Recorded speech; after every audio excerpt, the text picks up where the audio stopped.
Fala galerinha, Rui aqui. Como esse é o mês do Sagrado Coração, eu queria ler um texto chamado A Política do Sagrado Coração. É dessa autora chamada Solange Hertz, já falecida. Eu não conheço muito dela, só esse texto na verdade, mas eu coloquei aqui para traduzir em português só para ficar mais fácil de ler. Eu tentei ler traduzindo do inglês enquanto eu ia lendo, mas ficou uma porcaria. Então vamos lá. A veneração do Sagrado Coração de Jesus teve uma má reputação recentemente. Ele não traduziu aqui, mas é uma má reputação. Para muitas pessoas, católicos e não católicos, as imagens aparentemente efeminadas de Nosso Senhor apontando para o seu coração sangrando, literalmente sangrando, foram descartadas como imagens devocionais puramente privadas, mais adequadas para velhinhas. Para outros, cartazes que identificavam o motorista de um carro como membro da Liga Automotiva do Sagrado Coração eram o pior tipo de brega. Para ainda mais pessoas de natureza atenciosa, tudo estava bem, tudo bem, mas era uma devoção relativamente recente, sem raízes profundas na história católica. Todas essas noções estão completamente erradas. Sua refutação começa com as Escrituras, especificamente o Evangelho de São João, capítulo 15, versículo 13. Maior amor do que ninguém que um homem dê a vida por seus amigos. Cristo disse isso e depois o fez na cruz. Ao fazê-lo, ele redimiu a raça humana, abrindo o céu a todos os que aceitaram seus dons. Quais foram esses dons? Mas a um dos soldados, com uma lança, abriu o lado e imediatamente saiu sangue e água. São João, capítulo 19, 34. Esse derramamento de sangue e água de seu sagrado coração simbolizava a Eucaristia e o batismo. Simbolizam ainda, né? Os dois sacramentos em torno dos quais os outros 5 giram. Mas com esses dons vivificantes disponibilizados a toda a humanidade veio outra coisa, uma obrigação imposta àqueles que o receberiam. Então, né, tem todo esse dom, esse presente que Jesus nos oferece, mas tem uma obrigação nossa também.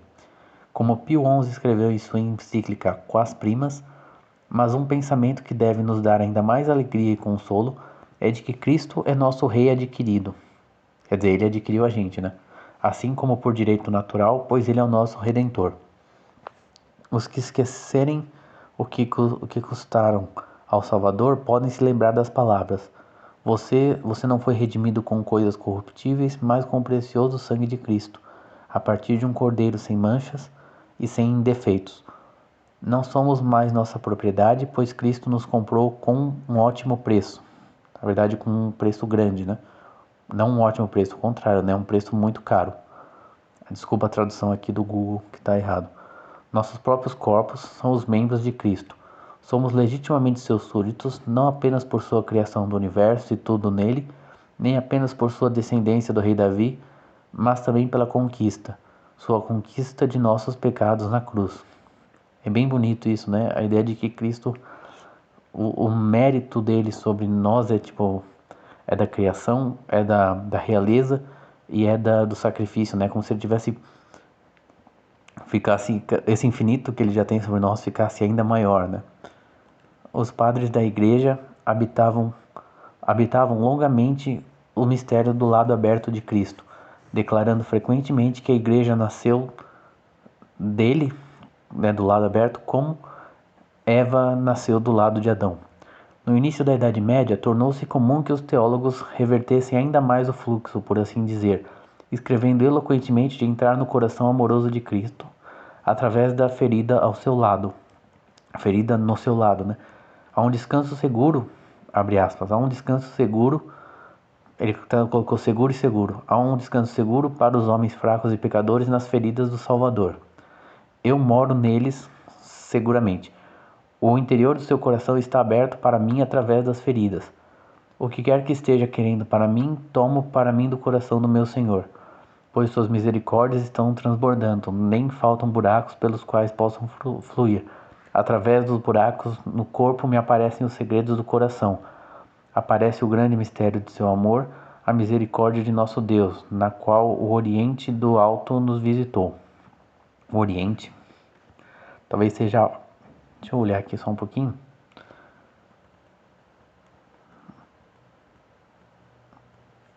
O Oriente mesmo. Bom, tem também as orações de Santa Brígida, também tem bastante disso, né? De Jesus te esconder nas chagas até que a cólera dele tenha passado, né? Então isso é bastante bonito.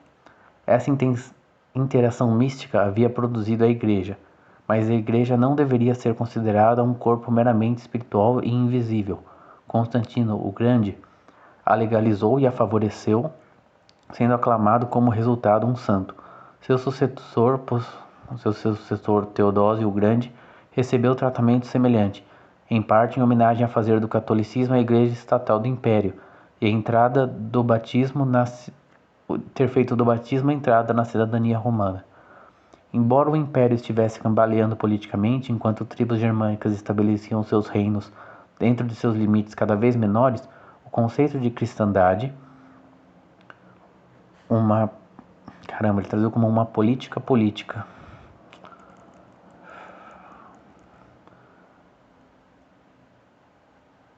O conceito, uma polis, uma entidade política que envolvia todos os que afirmavam ser seguidores de Cristo, emergia. Então, apesar das invasões e a quebra do império, está surgindo a ideia de cristandade. Figuras como Justiniano e Carlos Magno, que tentaram restaurar o império, não estavam tentando dar vida ao reino dos Césares pagãos, mas para dar a essa cristandade uma realidade concreta e eficaz. Surgiu o culto dos santos militares, soldados leais que, no entanto, aceitaram o martírio em vez de apostatizar. Ou mais tarde, guerreiros que lutaram contra os inimigos externos da verdadeira fé. Seus sacrifícios foram identificados com Cristo. Eles também deram suas vidas por seus amigos. Na cristandade, muitas das nações que surgiram dentro de seus limites indefinidos foram igualmente elevadas aos altares. Na Inglaterra, Eduardo Confessor, Santo Eduardo Confessor da Inglaterra, Santa Margarida da Escócia, São Luís da França, São Estevão da Hungria, São Venceslau da Boêmia, São Ferdinando da Espanha, né?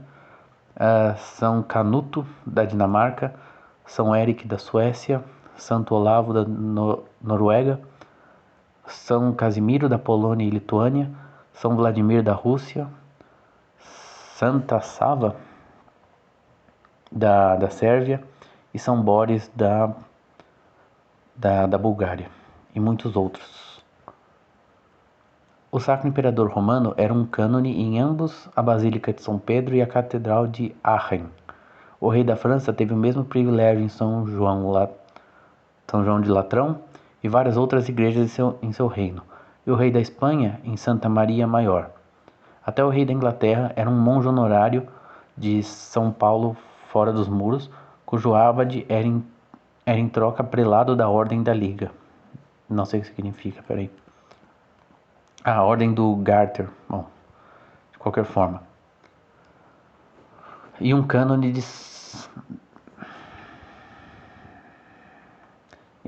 da Catedral de São Davi, em Gales. Mosteiros e paróquias imperiais e reais abundavam. A corte de cada governante tinha uma capelania oficial e esperava-se que todos participassem publicamente da liturgia de dias de festa, como a Epifania, Quinta-feira Santa, Sexta-feira Santa e Corpus Christi. Cada corte evoluiu seu próprio tipo de espiritualidade e, acima de tudo, em cada uma foi a noção de que seu soberano deve estar disposto a se sacrificar pelos súditos, como Cristo fez pelos seus. Os maiores soberanos também foram considerados os mais piedosos, tanto em seu próprio nome quanto no de seus povos. Toda essa espiritualidade real e cavalheiresca encontrou seu apogeu e sua formação final nas cruzadas.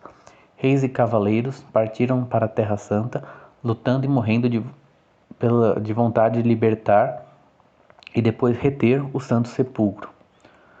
O símbolo dos cruzados do Reino de Jerusalém e em seguida das instituições que sobreviveram a esse reino ou tentaram reter algo da sua herança, a Ordem do Santo Sepulcro, a Custódia Franciscana da Terra Santa e o Patriarcado de Jerusalém, usavam a Cruz de Jerusalém como símbolo.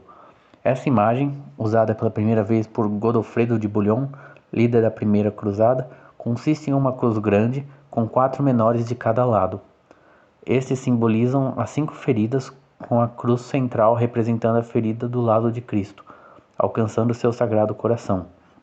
De acordo com esse espírito público de sacrifício, quando Godofredo foi convidado por seus seguidores a se tornar rei, ele respondeu: "Não usaria uma coroa de ouro, onde meu Salvador usava uma coroa de espinhos."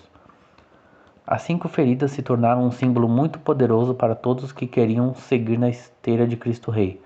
O brasão de armas português os carrega desde que Afonso I venceu a Batalha de Ourique contra os mouros, começando o Reino de Portugal. Acho que vale a pena procurar uma passagem, acho que do Camões, que ele conta essa história, né, que fica bem da hora. Rosários e outras devoções às feridas de Cristo abundavam. Os homens do norte da Inglaterra, que se levantaram para defender o catolicismo contra Henrique VIII, na peregrinação da graça, marcharam sob a bandeira dos 5 feridos. Interessante, sabia disso. Contra Henrique VIII. A revolta protestante causou caos em toda a cristandade, e como na Inglaterra aqueles que lutavam pela antiga religião frequentemente se uniam às 5 feridas. Mas nenhum reino da cristandade foi mais desolado pelas guerras religiosas do que a França. Achei que tinha sido a Alemanha, mas tudo bem. Do que a França, onde os huguenotes saquearam e queimaram abadias e santuários com grande abandono. Caiu sobre Henrique IV e a Casa de Bourbon para reconstruir seu reino destruído. O filho de Henrique, Luís XIII, encontrou-se em 1673 sem herdeiro, após 23 anos de casamento e 3 abortos, imagino que espontâneos.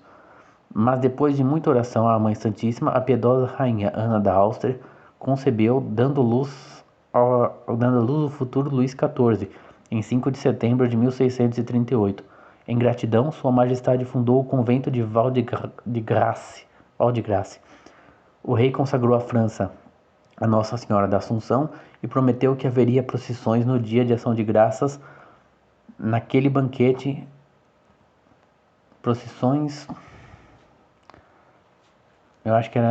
teria procissões naquele dia, né? Haveria procissão em ação de graças no dia daquela festa em perpetuidade. Então, todo dia de Nossa Senhora da Assunção haveria procissões de ação de graças em perpetuidade, um voto que, salvo durante a Revolução Francesa, foi mantido fielmente desde então. Quaisquer que fossem seus muitos pecados pessoais, Luís XIV, sob a orientação de sua mãe piedosa, era bastante devoto. Juntos, eles viajaram para o santuário de São José em Cotignac, na Provença, durante a regência após a morte de seu pai. Como resultado, em 12 de março de 1661, 3 dias após assumir o controle direto de seu reino, Luís decidiu consagrar o reino para São José. Para evitar parecer contradizer o voto anterior de seu pai, Luís o fez em silêncio na capela do Louvre. Não sei se isso tem problema, né? Não acho que seja um problema você consagrar para Nossa Senhora e depois para São José, né? Bom, vamos lá. Mas enquanto tudo isso acontecia, uma freira obscura da Visitação em Parelemonial, Margarida Maria Alacoque, começou a receber revelações de Jesus sobre a veneração e reparação devida ao seu Santíssimo Coração. Essas revelações, ela compartilhou com seu confessor, Claude de la Colombière, quando ele chegou a Paris em 1675. Mais inspirado pelo que ele aprendeu, que estava de acordo com suas próprias especulações pelo tema, ele começou a espalhar essa devoção em sua próxima missão no ano seguinte, de capelão a Carlos II, rei da Inglaterra em sua missão no ano seguinte como capelão da rainha Catarina de Bragança, que era esposa do rei Carlos II da Inglaterra. Catarina de Bragança era a rainha da Inglaterra, esposa do rei Carlos II. Carlos II é o famoso Carlos II que se converte ao catolicismo, né? Carlos II ele vai se converter ao catolicismo no Reino de Morte. O irmão dele vai ser o James II, que já tinha se declarado católico e acaba sendo expulso pelo parlamento, e aí começa o filho dele, né, vai ser o que vai ter a linha de sucessão jacobita. Jacobita vem de James, né? Sua sede era a Capela da Rainha em Londres, na época construída recentemente para acomodar o culto católico a Catarina e seu círculo, né? Porque em geral eles eram anglicanos. Eles eram anglicanos, né? E então, como ela veio, permitiram aí esse culto católico. Desde então ele trabalhou até a prisão, como resultado da conspiração de Tito Oates forçar seu retorno à França. Isso é o seguinte, teve um cara chamado Tito Oates que criou uma mentira falando que os católicos, que havia um complô papista, né, um complô de católicos para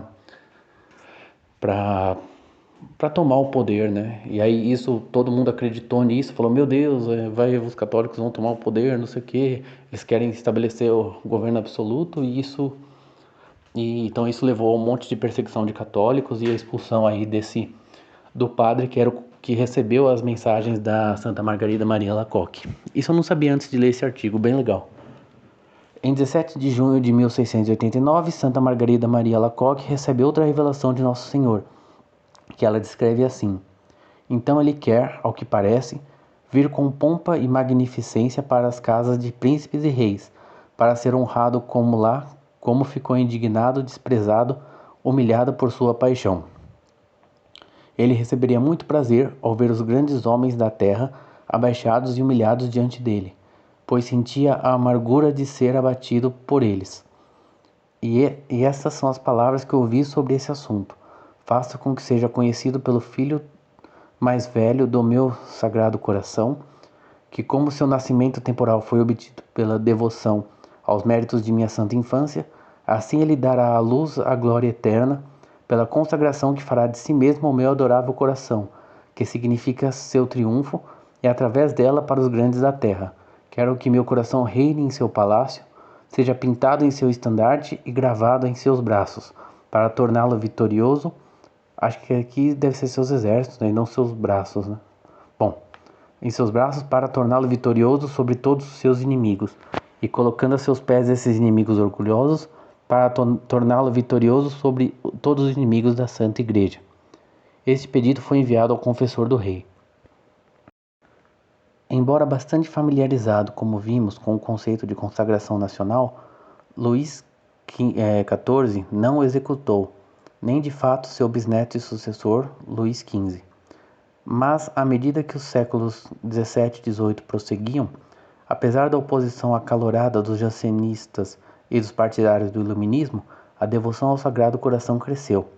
Os bispos consagraram suas próprias dioceses, como fez a Câmara Municipal de Marsella, oferecendo uma procissão solene anual em ação de graças pela cessação da praga de 1722.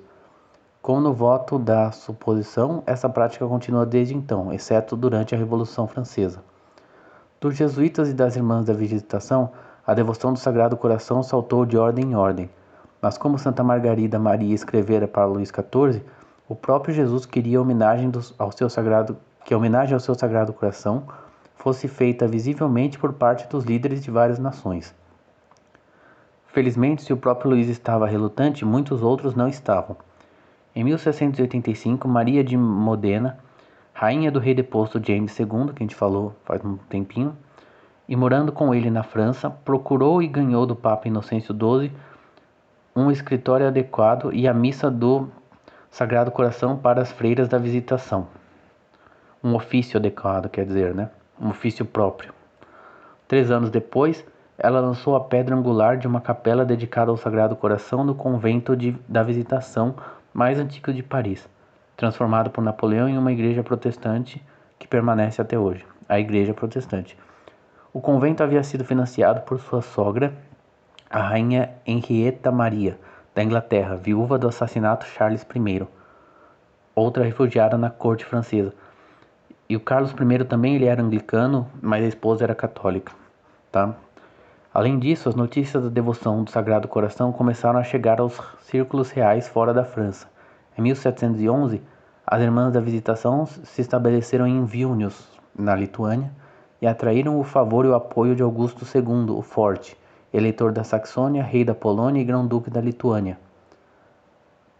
cuja capital Vilnius era e é. Bom, eles despertaram seu interesse pela devoção, entre aspas, nova, e em 1726 o rei escreveu para o Papa Bento XIII, pedindo-lhe que apoiasse a veneração e a reparação do Sagrado Coração.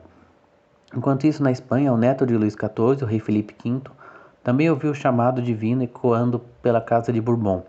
Em 1727, ele também escreveu uma carta a Bento XIII, pedindo-lhe um ofício adequado e uma missa pela Espanha e seus domínios. Acho que é porque tem que pedir permissão do Papa para se rezar uma missa especial ao Sagrado Coração, né? Imagino que seja isso. Espera aí, que Augusto, rival de Augusto...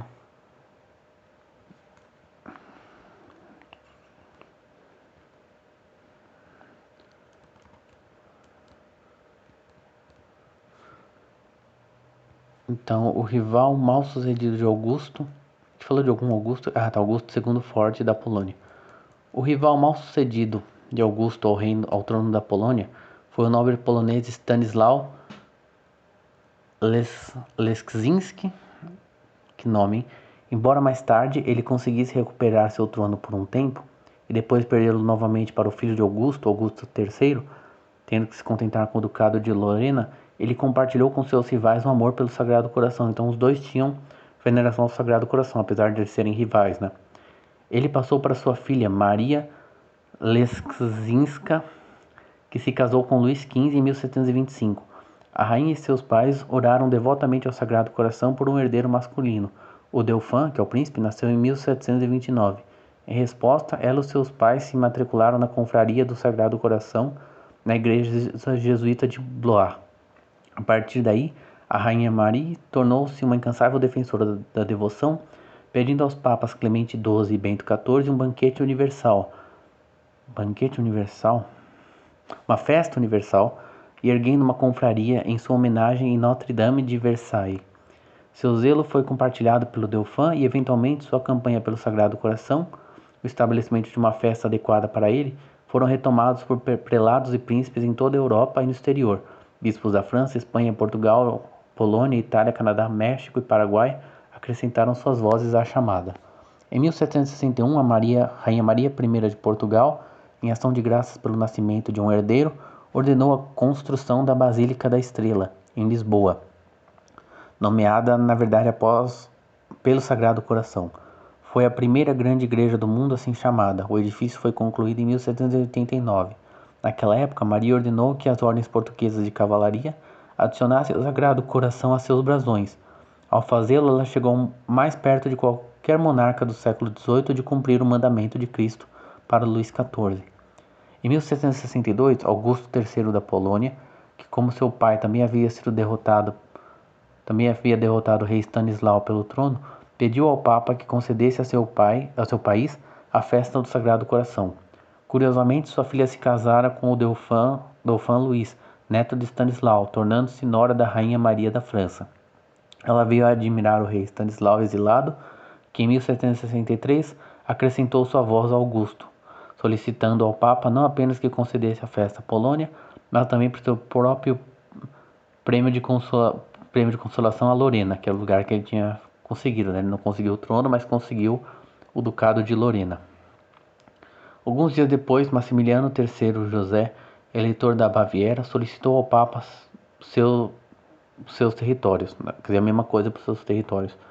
Em 1765, a pedido da Rainha Maria, a Assembleia Geral do Clero da França acrescentou suas vozes ao coro, pedindo a festa ao Papa. Foi infrutífero, mas 2 anos depois, para honrar a rainha, o arcebispo de Paris ordenou que a festa do Sagrado Coração fosse observada em sua arquidiocese. Toda essa agitação real, embora notável no que diz respeito a esses monarcas, também aponta um fato infeliz. Não apenas os papas sucessivos não ouviram seu chamado, mas nenhum realizou para seus próprios países o que Jesus havia pedido à França e a Luís XIV. Nem a Rainha Maria, apesar de todo o seu zelo pelo Sagrado Coração, prevaleceu sobre seu marido Luís XV para consagrar seu reino. De fato, os governantes católicos tinham outro projeto mais ardente em mente, que que sem dúvida não inclinou os pontífices a conceder seus vários pedidos. Eles queriam, e eventualmente obtiveram, a abolição dos jesuítas, a ordem mais intimamente identificada na época com a devoção ao Sagrado Coração. Depois que os jesuítas foram expulsos sucessivamente dos territórios de França, Espanha, Portugal, Áustria e Nápoles, o Papa Clemente XIV estava finalmente armado para aboli-los por decreto por atacado em 1773. O piedoso Dauphin Luís, tendo precedido seu pai dissoluto, o dissoluto Luís XV, foi sucedido em sua morte em 1774 pelo muito mais devoto Luís XVI, seu neto. Mas embora dedicado ao Sagrado Coração como seus pais e avó, ele também foi levado a outros negócios, inicialmente reformando a economia e as forças armadas. Ele teve sucesso suficiente nessa busca para derrotar os britânicos em sua intervenção de 1778 a 83 na Revolução Americana, sem a qual os rebeldes coloniais teriam sido sem dúvida derrotados, mas financeiramente foi uma vitória de Pirro, que levou o governo francês à falência. Quando a fome eclodiu em 1786, ele não conseguiu fazer muito para socorrer seus súditos famintos no campo. Sua irmã, Madame Elizabeth, pediu que ele consagrasse a França ao Sagrado Coração. Preocupado com o que parecia ser uma questão mais prática, ele não o fez. Em 1789, começou o conto sombrio da Revolução Francesa. À medida que seus estágios iniciais se desenrolavam, muitas pessoas comuns buscavam refúgio no Sagrado Coração. O período de 1791 a 92 viu milhões de imagens se espalharem entre a população. Nos primeiros meses de 92, praticamente um prisioneiro em seu palácio, Luís XVI finalmente consagrou seu reino. Além disso, ele prometeu que, se restaurado ao poder, ele faria isso publicamente. Mas o rei foi derrubado e, em 10 de agosto de 92, a família real se tornou prisioneira no templo. Em 21 de janeiro, Luís XVI foi martirizado e sua rainha Maria Antonieta o seguiu no final do ano. Agora era a vez do homem comum. Em 10 de março, em nome de Luís XVII, o jovem filho preso do rei assassinado, os camponeses da Vendéia, no oeste da França, levantaram-se contra a Revolução Regicida. Em outros lugares da França, os chouans fizeram o mesmo. Se não me engano, chouan é de ficar quieto. Tinha uma história assim. Para todos esses insurgentes corajosos, mas condenados, o Sagrado Coração se tornou distintivo de honra.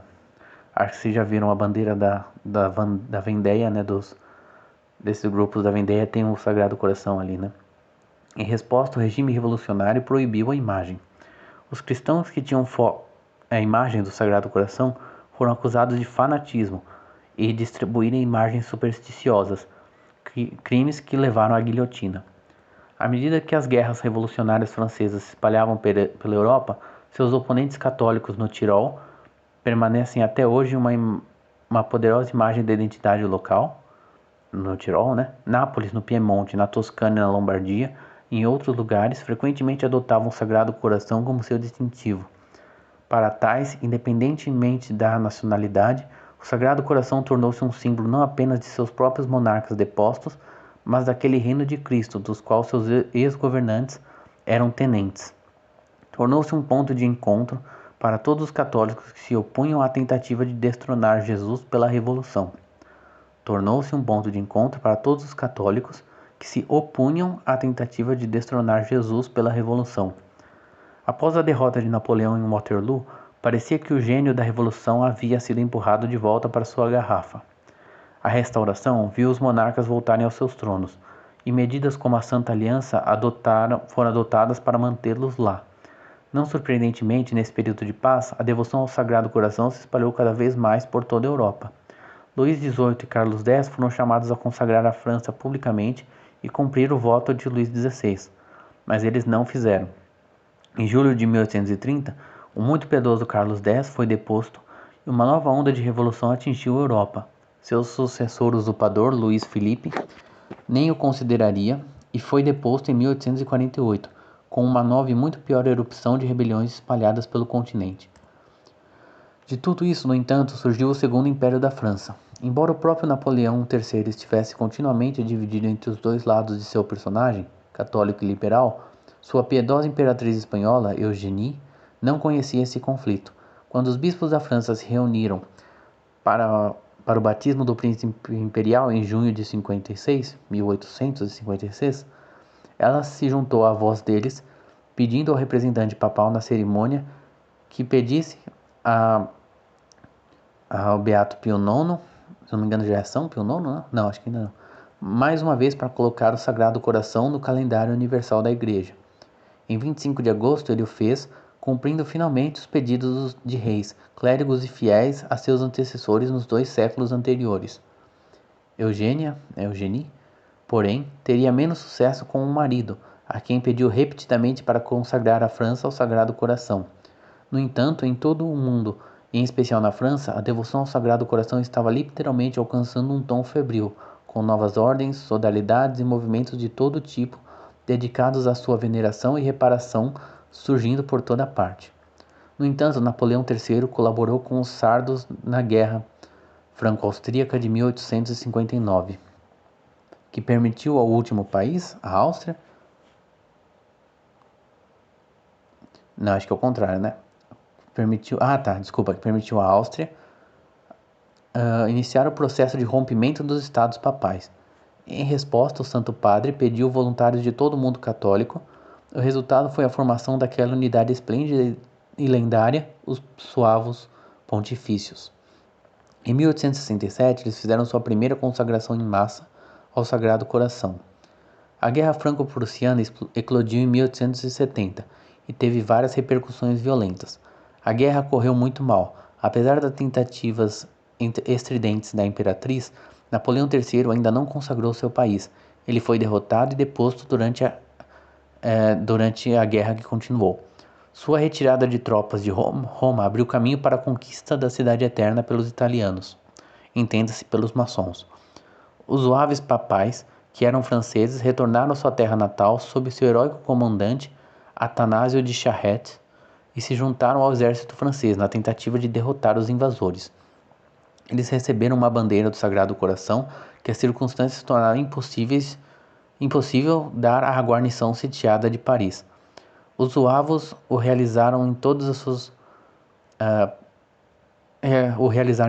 batalhas enquanto se consagravam repetidamente, na última vez que foram reunidos no final da guerra. Associado a eles em todos esses empreendimentos estava o heróico e santo general Gaston de Sony. Bom, não sei se ele era santo mesmo, né? Deixa eu ver aqui.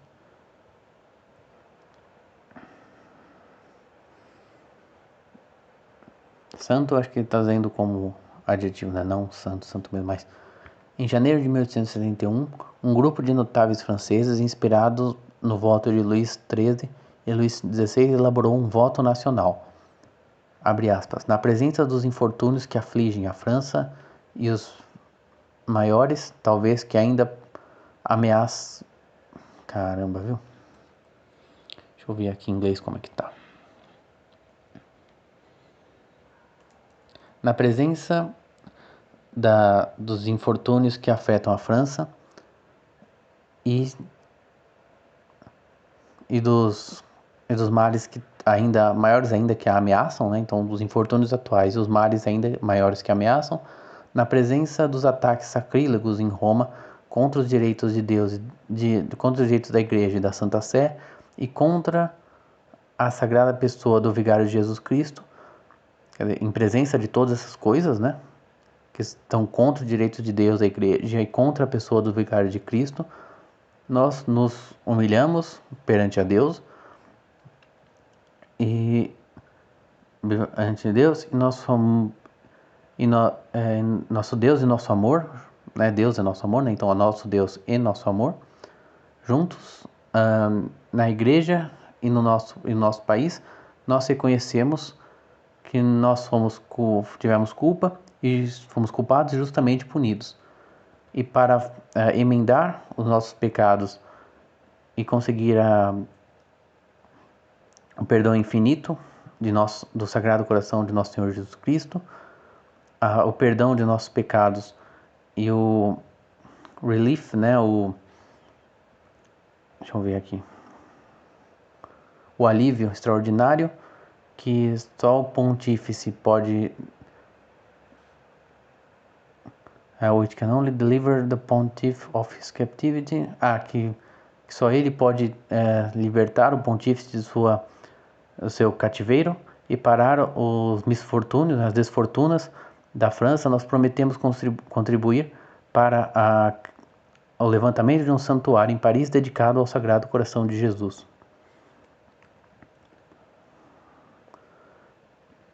Tanto o Papa quanto o exilado Conde de Chambord, que era o rei Henrique V, de jure, não chegou a assumir, mas era o rei Henrique V, herdeiro exilado do trono de Bourbon, aprovaram o voto. Então o Papa e o rei Henrique V, que não era rei, estava exilado, aprovaram o voto, que foi calorosamente assumido por Charette de Sony e os veteranos dos Zouaves, assim como muitos outros. Finalmente, em julho de 1873, após debates acrimoniosos, a Assembleia Nacional aprovou uma lei que previa a construção de uma basílica como uma expressão da vontade nacional.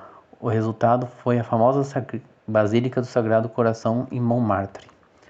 Inspirado no exemplo francês, em 8 de outubro de 1873, o heróico presidente do Equador, Gabriel Garcia Moreno, juntamente com o Congresso do país e os bispos católicos, consagrou solenemente a nação, que desde então reivindicou o título de República do Sagrado Coração. 10 anos depois, começaram os trabalhos na Basílica Nacional em Quito. Em 1902, uma série de consagrações municipais. O presidente colombiano José Manuel Marroquín também consagrou seu país. Lá também foi acompanhado pela eventual construção de uma Basílica Nacional para o Sagrado Coração em Bogotá. O mesmo aconteceu com muitas outras nações latino-americanas: El Salvador em 1874, Venezuela em 1900, Nicarágua em 1920, Costa Rica em 21, Brasil em 22, Bolívia em 25. Todas com consagração do chefe de Estado, pelo chefe de Estado, consagração pelo chefe, mesmo conforme exigido na mensagem de Nosso Senhor a Luís XIV. Em 1875, durante o curso da Terceira Guerra Carlista, o pretendente carlista do trono espanhol, Carlos VII, consagrou seu domínio ancestral ao Sagrado Coração. O carlismo sempre foi dedicado ao Sagrado Coração, e seus adeptos acrescentaram a imagem do Sagrado Coração aos braços e à bandeira da Espanha, novamente de acordo com a revelação de Santa Margarida Maria Alacoque. Mas todo esse fervor hispânico causou pouco impacto na França. À medida que a Terceira República avançava, tornou-se cada vez mais anticatólica.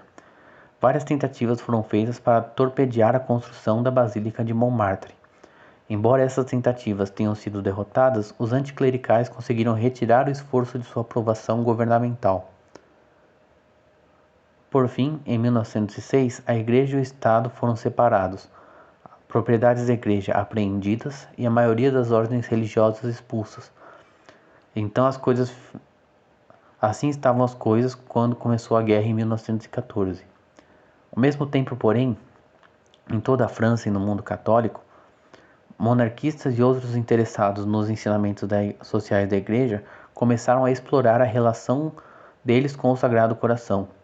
Dos escritos de figuras como o cardeal Padre Fano Solaro, jesuíta, e muitos outros vieram a ideia do reinado social de Cristo, que Cristo deve reinar como rei sobre todos os elementos da sociedade, da chefia do Estado à cabana mais humilde. Houve um grande ponto alto nesses desenvolvimentos em 1900, quando Leão XIII consagrou solenemente toda a humanidade ao Sagrado Coração. A causa de Cristo Rei uniu católicos em todo o mundo, cada um em suas várias dificuldades políticas. Essas dificuldades seriam exacerbadas pelo início da Primeira Guerra Mundial. Os horrores das trincheiras se concentraram e, finalmente, em 16 de janeiro de 17, a mística francesa Claire Ferchaud escreveu uma carta ao presidente francês Raymond Poincaré, irmão do matemático Henri Poincaré. Nela, a monge,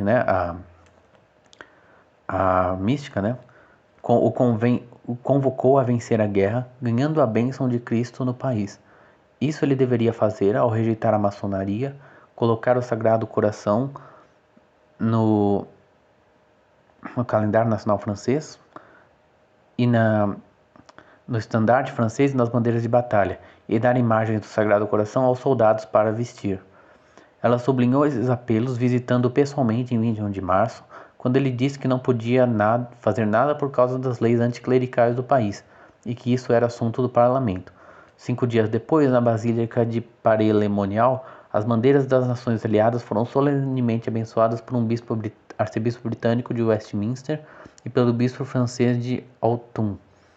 Em 15 de maio, os soldados aliados se reuniram novamente em Paris e foram solenemente consagrados ao Sagrado Coração pelo cardeal Hamet, arcebispo de Paris. A reação oficial foi rápida. Em julho, o governo proibiu que os soldados fossem consagrados ao Sagrado Coração ou carregassem sua imagem. Nem bandeiras militares poderiam carregar o dispositivo. Em agosto seguinte, os governos aliados rejeitaram o plano de paz do Papa Bento XV. O único governante que demonstrou interesse foi o Beato Carlos I, imperador da Áustria, cuja devoção ao Sagrado Coração era reconhecida. No mesmo ano, ocorreram as aparições em Fátima, durante o curso em que a devoção ao Sagrado Coração estava explicitamente ligada ao Imaculado Coração de Maria. O mesmo aconteceu com a ideia de consagração nacional. Nossa Senhora pediu que o Papa e todos os bispos do mundo consagrassem a Rússia ao seu Imaculado Coração. Apesar dos ministros em Paris, a realidade prevaleceu até certo ponto na frente. Em 7 de junho de 1918, desafiando a lei, o Marechal Ferdinand Foch, tendo permitido que a imagem do Coração de Jesus, Sagrado Coração de Jesus, fosse carregada em bandeiras e usada por soldados, consagrou seu exército em particular ao Sagrado Coração, na igreja paroquial de Bombom. Alguns dias depois, ele e seus soldados derrotaram os alemães na Segunda Batalha de Marne, vitória decisiva que ele atribuiu ao Sagrado Coração. Em novembro, ele aceitou o armistício alemão. A guerra acabou, mas a que custo? A Espanha permaneceu neutra. Grata por isso, em 30 de maio de 1919, o rei Afonso XIII consagrou solenemente a Espanha ao Sagrado Coração de Cerro de Los Ángeles, o centro geográfico do país. A década de 20 viu um crescimento contínuo da devoção ao Sagrado Coração, principalmente a entronização de suas imagens em casas particulares e outras devoções.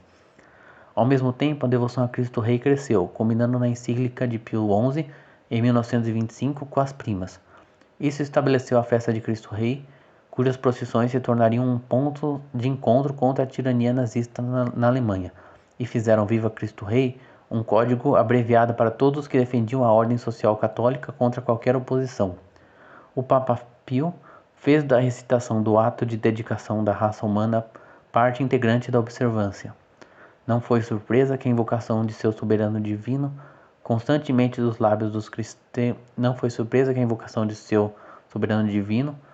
fosse constante nos lábios dos cristeiros e nacionalistas espanhóis. A Segunda Guerra estourou em 1939 e teria consequências ainda mais horríveis do que a sua antecessora. Em 1º de junho de 1940, quando o exército francês cambaleava sob o ataque alemão, o cardeal Suhard, arcebispo de Paris, consagrou sua sede e a França na Basílica de Montmartre. Embora 50.000 estivessem presentes, incluindo alguns funcionários importantes, o presidente e o premier não estavam.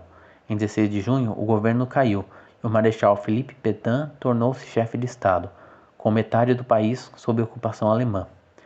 Em 22 de novembro de 1940, Pétain consagrou a França em particular ao Imaculado Coração de Maria, pedindo ao representante papal presente que informasse Pio XII que ele desejava fazê-lo publicamente nas mãos de sua santidade, e expressou o desejo de que o Papa assim consagrasse o mundo inteiro. O pontífice fez em 31 de outubro de 1842, renovando solenemente em 8 de dezembro. Em 28 de janeiro de 43, uma delegação de católicos se reuniu com Pétain em Vichy e apresentou-lhe uma bandeira representando o Sagrado Coração de Jesus. O marechal expressou sua felicidade com ela e declarou que era minha bandeira. Enquanto isso, o cardeal Suhard estava em Roma e viu Pio XII. Ao retornar, ele conversou com os outros bispos franceses e foi acordado que a consagração da França ao Imaculado Coração de Maria seria feita ao mesmo tempo em todas as igrejas e capelas francesas em 28 de março. Ao ouvir isso, Pétain declarou que, como chefe de Estado, ele se juntaria ao esforço. Nessa data e hora, na igreja de São Luís em Vichy, Pétain consagrou solenemente a França ao Imaculado Coração. Encorajado por suas ações, Padre Merme, que providenciou para que a bandeira lhe fosse dada, pediu ao Marechal, em 29 de junho, que consagrasse a França ao Sagrado Coração também. Embora Pétain tenha respondido que consultaria os bispos franceses sobre isso, ele disse que não achava que seria possível naquele momento. Embora, abre aspas, sua implementação atualmente não parecer apropriada, isso não significa que ela seja excluída. Obviamente, a invasão aliada e subsequente prisão de Pétain pelos alemães encerraram qualquer chance disso acontecer. A Europa ficou arrasada com a guerra e metade foi engolida pelos comunistas.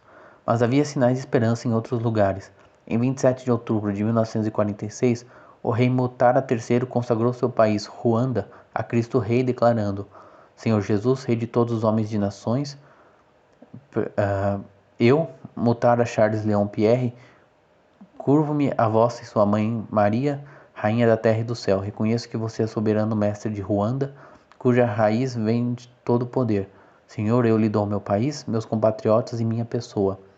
Dadas as tragédias que perseguiram a história posterior do país, começando com a misteriosa morte de Mutara, ele deu a seus patriotas algo para se apegar.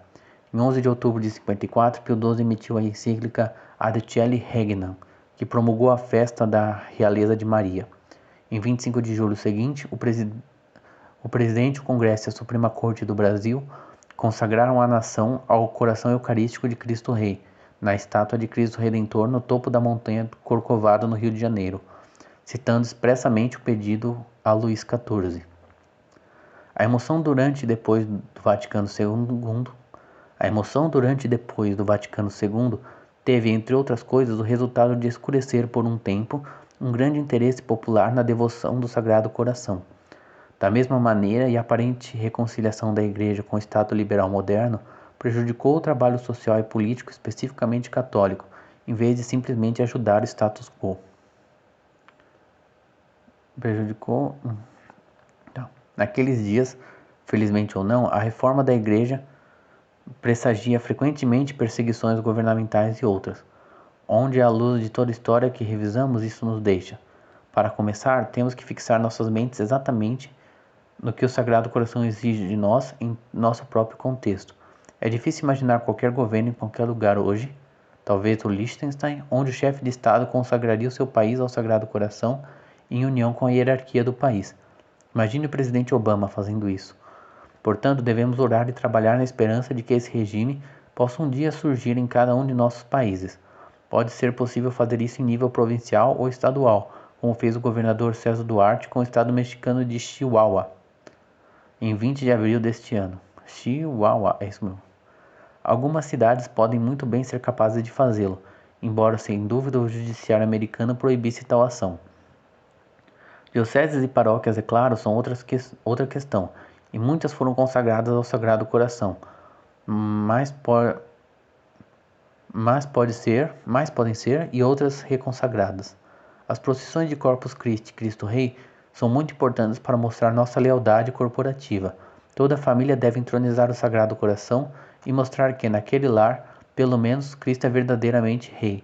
Para cada um de nós, como indivíduos, devoção ao Sagrado Coração e suas devoções aliadas do Imaculado Coração, sangue precioso de divina misericórdia e o reinado e a realeza de Jesus e Maria. Aqui fala rei, e aqui tem uma palavra em inglês que